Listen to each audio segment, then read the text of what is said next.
Nous prenons à partir du verset 13 jusqu'au verset 16. Verset 13 au verset 16, on dit ceci. Au milieu de cette chandelier, quelqu'un qui ressemblait à un fils d'homme, vêtu d'une longue robe et ayant une ceinture d'or sur la poitrine. Sa tête, ses cheveux étaient blancs comme la laine blanche, comme de la neige. Ses yeux étaient comme une flamme de feu. Ses pieds étaient semblables à des reins ardents, comme s'il avait été embrasé dans une fournaise. Et sa voix était comme le bruit des grandes eaux. Il avait dans sa main droite 7 étoiles. De sa bouche sortait une épée aiguë à 2 tranchants. Et son visage était comme le soleil lorsqu'il brille dans sa force. Amen. Amen. Que le Seigneur Jésus ajoute les grandes bénédictions à sa parole. Alors vous pouvez vous asseoir.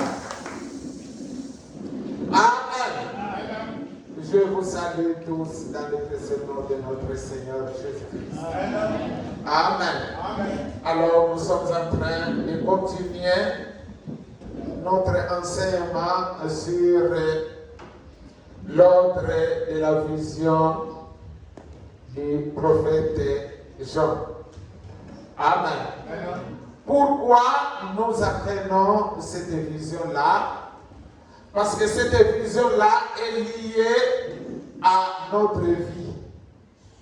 Cette vision-là nous montre la fin totale du monde. Cette vision-là nous montre même l'état, le caractère que Dieu va revêtir en ces temps-là. Cette vision-là veut nous montrer, veut nous dire de nous préparer.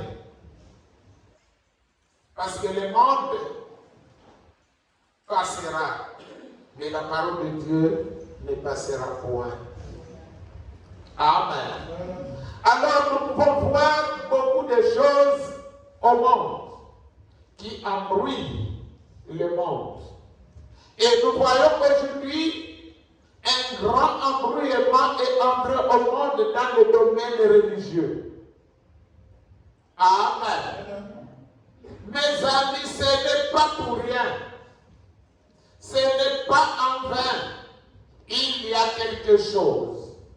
La Bible avait prédit toutes ces choses.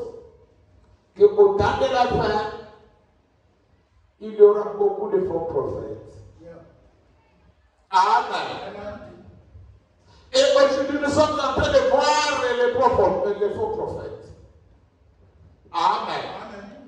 Nous, ce que nous reconnaissons dans la Bible, on ne peut pas parler d'un prophète dans un pays. Mais un prophète vient pour toute la nation entière. Amen. Et quand il vient avec un message qu'il a reçu de Dieu. Et le prophète vient toujours à la fin de l'âge. C'est pour avertir le peuple de Dieu. Amen. Parce qu'il y a quelque chose qui doit arriver bientôt. Et maintenant, aujourd'hui, nous voyons les prophètes qui ont failli dans leur culte de Ghana. Ils sont rentrés dans l'église, ils ont pris la Bible.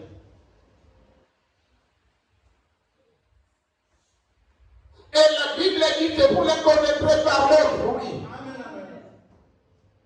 Amen. Le prophète de Dieu ne peut pas utiliser autre chose si ce n'est que la Bible, si ce n'est que la parole. Aujourd'hui, on voit maintenant les prophètes. Il faut payer toute une bouteille d'huile d'onction pour te consacrer, on te verse toute la bouteille d'huile d'onction. Et comme les gens ont été déjà endoctrinés par le gangaïsme, ils voient ça que c'est spécial. C'est le mensonge de Satan. Amen, amen. Tu vas encore aller ramasser plusieurs esprits. L'homme là lui-même, il mérite la délivrance. C'est un sorcier. Il a pris la Bible. Amen. Amen. Il a pris la Bible pour se revêtir. Et toutes ces choses-là, la Bible les déclare avant même que cela n'arrive. Amen. Ils prendront la peau de mouton, la peau de brebis, alors que c'est un loup. Il a pris seulement la peau de brebis. Il a mis au-dedans de lui, c'est un loup. Amen. Et c'est ce que les Gangas sont en train de faire aujourd'hui. Et comme les mensonges sur la terre où nous sommes, les mensonges ont plus de pouvoir que la vérité. Amen, amen. Parce que le monde est dominé par Satan. Alors les gens croient facilement aux mensonges. Et voilà comment tous les gens se dirigent vers les Ganga pasteurs. Oh non, il y a un Ganga pasteur qui est venu là-bas, un prophète. Un prophète vient pour toute la nation entière, toutes les nations de la terre. Un prophète ne vient pas tout simplement pour une seule vie. Amen. Oh non, ils prophétisent, ce sont des fausses prophéties. Amen. Ça là, on ne l'appelle pas prophète, on les appelle prophétiseurs. Et un prophétiseur peut prophétiser une fois dans toute sa vie et non plus parfois prophétiser. Amen. Mais aujourd'hui, les gens se sont lancés tellement à écouter les mensonges du diable. Amen. Pourquoi? Parce qu'ils ont peur de vivre la parole. Dieu, mes amis, ne guérit que au nom de la parole. Amen. Prends la parole, mets dans ton cœur. Le diable te craindra. Le diable aura peur de toi. Mais comme les gens ont peur, n'ont pas la capacité de vivre la parole, voilà pourquoi ils s'en vont tout droit chez les Ganga pasteurs, chez les Ganga prophètes. Mais nous, dans la parole, il y a les principes pour recevoir la guérison. Amen. Tu respectes les principes là et tu restes dans la parole. Amen. Dieu a plusieurs manières de guérir. Il peut te guérir par un miracle. Amen. Il peut te guérir par une guérison miracle. Il peut aussi te guérir par les dons de la guérison. Amen. Tu peux être guéri selon Marc 16. Amen. Et la guérison peut aller doucement jusqu'à la fin. Amen. Il peut aussi te guérir d'une manière miraculeuse. Aussitôt compris, directement tu es guéri. Amen. Il y a une guérison qui peut venir petit à petit, tu peux voir comme si rien n'était.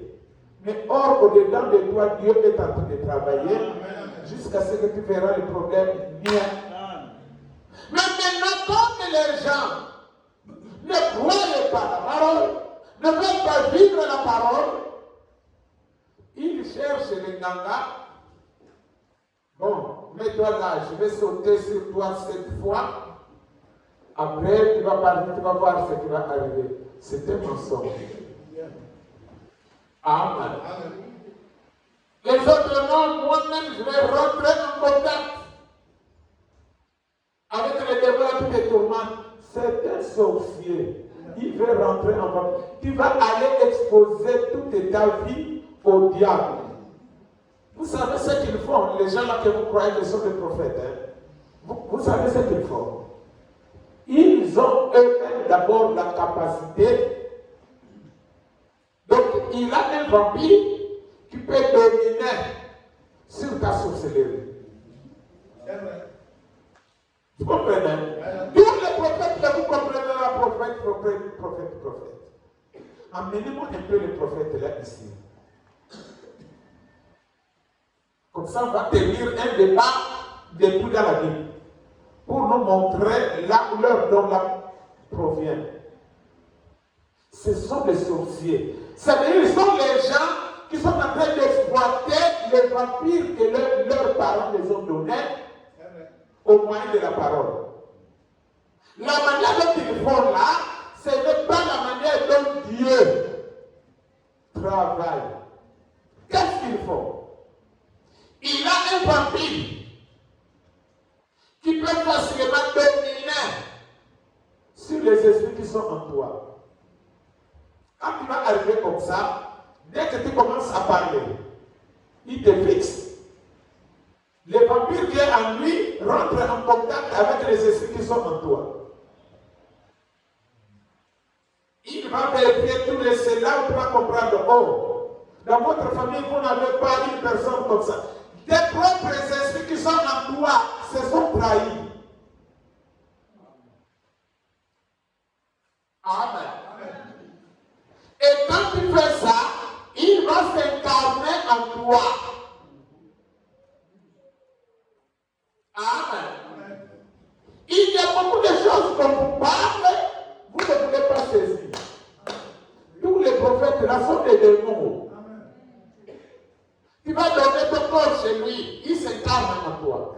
Il ne peut pas prophétiser sur toi sans pourtant qu'il s'incarne en toi. Regardez ici là, nous avons une sœur là, qui était aussi dans l'une des églises des prophètes là. Regardez, c'est le frère là qui est devant la porte là.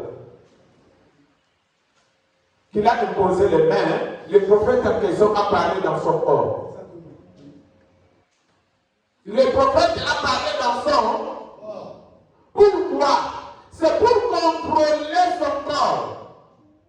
Et quand il va contrôler son corps, c'est là où tu vas commencer à voir, il pouvait te dire toutes les choses qui se passent dans votre famille, et toi tu vas croire que c'est Dieu qui te dit ça.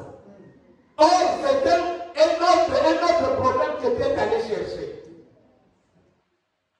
Mes amis, soit nous croyons en Dieu,